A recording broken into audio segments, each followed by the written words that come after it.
everyone, welcome to part 8 of my Expanding the Sound Studio tutorial series. In this series, we're building up a Eurorack from scratch, one module at a time, and using the Moog Sound Studio as our base. This is part 8. We already have a handful of modules in our rack, and today we are gonna add maths.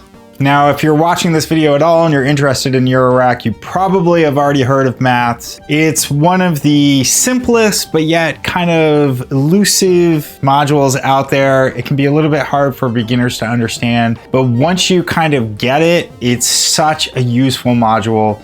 So I think at this point, now that we already have a few other modules in the rack and we're making music, it might be time to go out and get it because there are just so many applications for it. So in this video, I obviously can't cover everything that it can do, and I've already made videos that explain math, so I think you should check those out. There's a beginner's kind of visual explanation of it, and then I also have a video on some basic functions that it can do. But today I'm gonna walk through how I used it with the patch that was playing the intro music. So we're gonna use it to kind of create 3 different related LFOs that are a little bit not so regular as just a straight up and down triangle wave.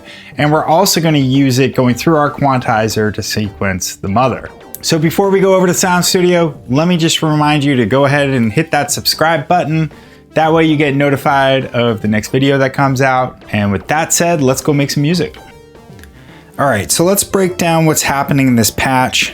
This one was a fairly complicated one, so rather than building it up from scratch, I'm just going to explain to you what's going on here. I did have to take out the clouds because it wouldn't fit in the case with the Mordax data. And I think that with a module like maths, where there's all this different modulation happening, having something like a Mordax data really helps to kind of illustrate how all the control voltages are working together. And what you see here, this green line, is actually just the LFO of the mother. The triangle LFO is coming in here, and this is what it looks like. Each one of the grids, each one of the squares on the grid is 2 volts. So it goes up about 5 volts and it goes down about 5 volts at a pretty steady pace. Now I have that going into maths. It's coming in right here into channel 1, and I'm using it as a jumping off place for all the other modulation points. Maths goes into channel 1, and if I were to let's take this out and I'll put it into channel 1, and now I'll turn on this one, this blue one, and now this blue one is the processed LFO coming out of maths if I plug it into channel 1. And so you can see in its basic form, it acts like an attenuator. So now, because it's not all the way turned up, its peaks and valleys aren't quite as dramatic. And I could even invert it and turn it in the opposite direction. So now, as you see, as it's turned in the opposite direction, the blue and the green are alternating waveforms.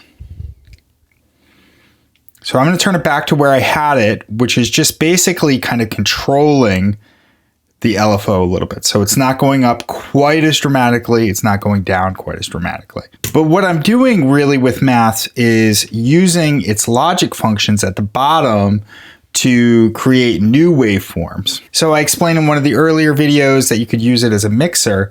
Well, here we're actually going to be mixing a couple of control voltages. So on the right-hand side of maths, we have channel 4. And since this cycle is on, it's actually creating its own LFO. So now let's take a look at what number 4 looks like. And you can see right here, it's a positive kind of peaks and valleys. It's not hugely dramatic, and it has I'll turn it up a bunch so you can see. It has a slight curve to it, but that's what happens when you turn on this cycle, is that it just kind of repeats over and over again. So, and you can adjust the rise and the fall here, which adjusts the rate, etc., etc. So I'm going to turn it back to right about where I had it. Now, what's cool about maths is when we start combining all of these. So rather than taking it straight out of number 4, I'm going to come out of the sum and watch what happens. Now you'll see that the blue waveform is actually a combination of the attenuated LFO and the LFO that's coming in on number 4. So that's pretty cool. But I also have this inverse one plugged in. So that's into this number 3. So this red. And you can see here, I'll turn off the green one for now too, that the red and the blue are inverses of each other. And what's cool about this is that since they're both being affected by the LFO and the mother, you can adjust the rate here and it'll kind of change things up a little bit. So if I turn it up, notice how both of them, their rates increase also. So it's just a kind of nice way to connect everything together. Plus, if you have like the LFO of the mother impacting the cutoff or impacting pulse width, it just kind of ties everything together.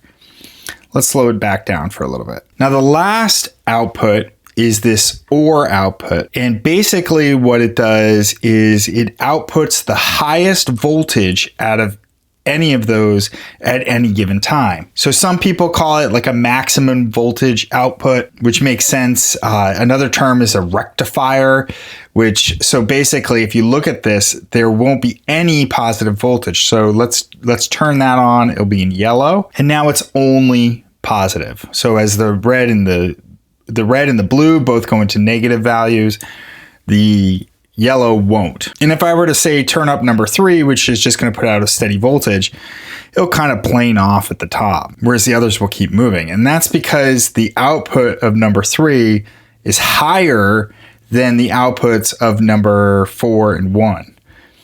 And if I were to turn this all the way up, you'd see bumps up there, but it would still kind of stay up in that range. So I'm going to turn down number 3 back to 0. So now we're still getting the highest output of voltage coming from number 1, channel 1, which is the LFO of the mother, and channel 4, which is its own generated LFO. Now, if you look at the squares, it's going slightly above 1 square. Let's see if I can turn it down just a notch. So right there, it's going at about 2 volts up and down. So now, the reason I was saying octaves was because I'm actually plugging that into my quantizer. Now, the Doepfer quantizer only reacts to positive voltage. So that's why having an output like this OR output is really important. Having a rectifier to kind of keep it in the positive range. Now what's going to happen is this is being plugged into the volts per octave of the mother. So the sequence that you were hearing going off from the mother wasn't coming from the mother at all. It was this kind of pseudo randomized, I guess it's not random because it's an LFO, but it was a quantized sort of warbly LFO that was putting out that sequence. So if we listen to it, I'm going to turn down everything but the mother.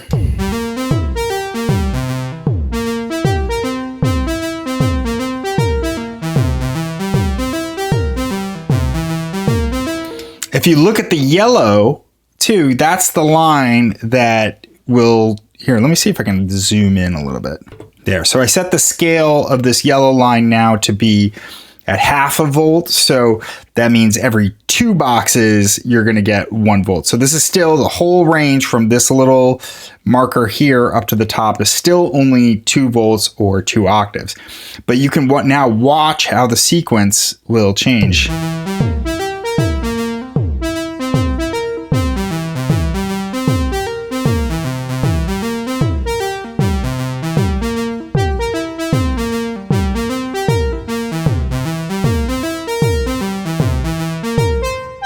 So there you go. And I'm having the quantizer also triggered by PAMs, and I'm doing it with a little bit of irregularity. So the mother is being triggered by number 1. And as you can see, the probability is at 87%.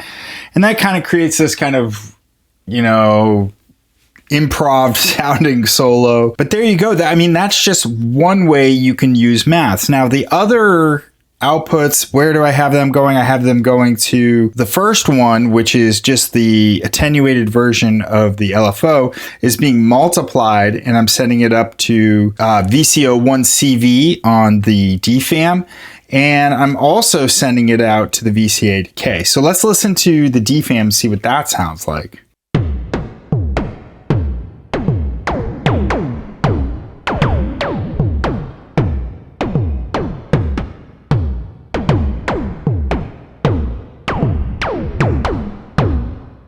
Actually, I should unplug the Patching Panda bass drum.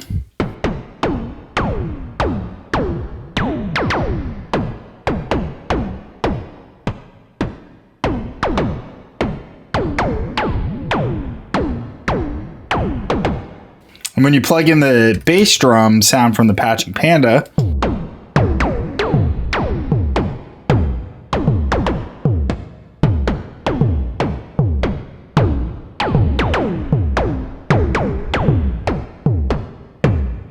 pretty cool. And also you can hear that it's not going at a regular clip, and that's because it's being triggered by the trigger of the subharmonicon. So whenever the subharmonicon triggers, it hits a note on the DFAM.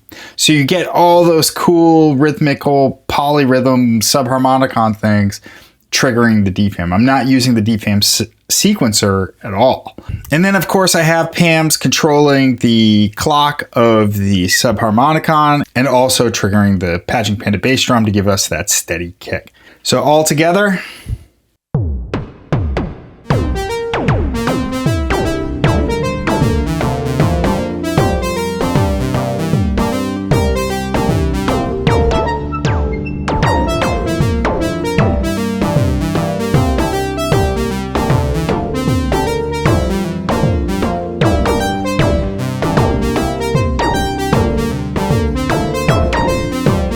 so there you have it. That's how I used maths in this patch. I just can't say enough though that there's just so many applications for it that I would recommend getting it and just playing around with it. But also, if you want to check out my other videos on maths, I'll put links up there and in the description, and you can learn more about it. Thanks so much for watching. Let me know what you think in the comments section, and I'll see you next time.